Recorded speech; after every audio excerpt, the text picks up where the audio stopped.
Ben, le Létaré, c'est la grande fête locale de Stavelot.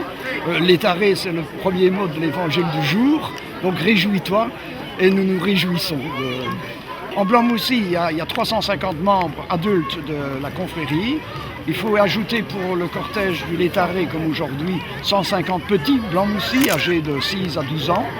Donc ça fait déjà 500. Et il faut ajouter aussi une fanfare locale, l'émulation, qui pour la circonstance est notre fanfare et est habillée en blanc-moussi. Elle représente à peu près 60 à 70 exécutants.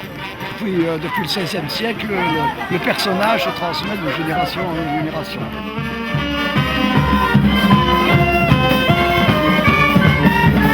Ce personnage, espiègle, taquin, irrévérencieux et grognon, tire ses origines selon une légende controversée de la fin du XVe siècle.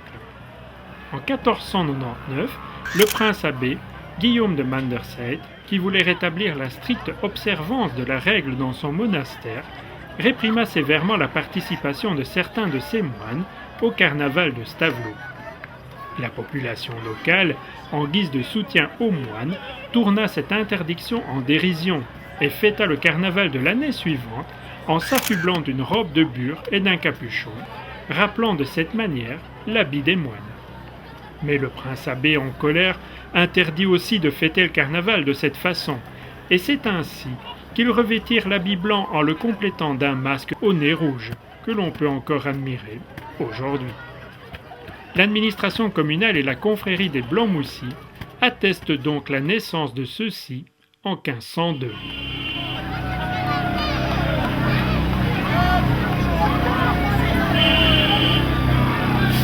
Le moment le plus attendu et le plus redouté peut-être durant le cortège, c'est quand les Blancs-Moussis se ruent sur la foule armés de vessies de porc, la besace remplie de confettis.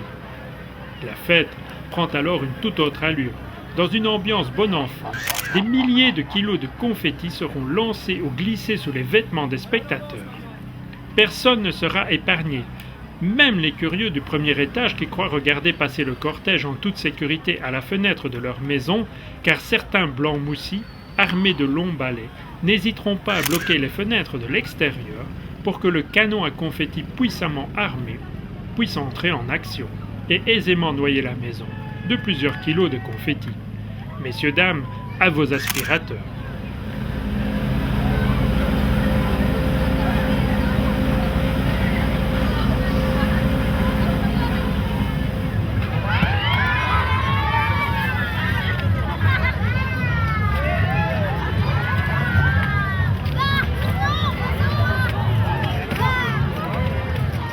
Quelquefois, le danger vient du ciel. Les plus malicieux accrochent des harengs au bout d'une longue canne à pêche. Messieurs, dames, évitez d'entrer en contact avec l'animal, car celui-ci n'hésitera pas à laisser dans les cheveux ou sur les vêtements son empreinte olfactive plus que nauséabonde. Il faudra des trésors d'imagination pour évacuer cette odeur.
Le rondeau, c'est l'apothéose du cortège, c'est la danse des Blancs-Moussis autour du perron.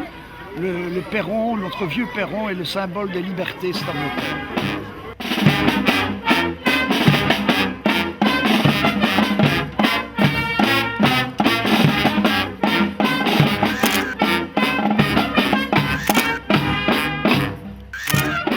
Le rondeau final sur la Grand Place est l'apothéose de cette journée féerique. devant des milliers de spectateurs regroupés pour l'occasion, les Blancs aussi dansent en cercle sur une musique qui n'appartient qu'à eux. Cette chorégraphie en 3 mouvements, autour du perron de la ville, se terminera dans une sarabande populaire aux accents joyeux.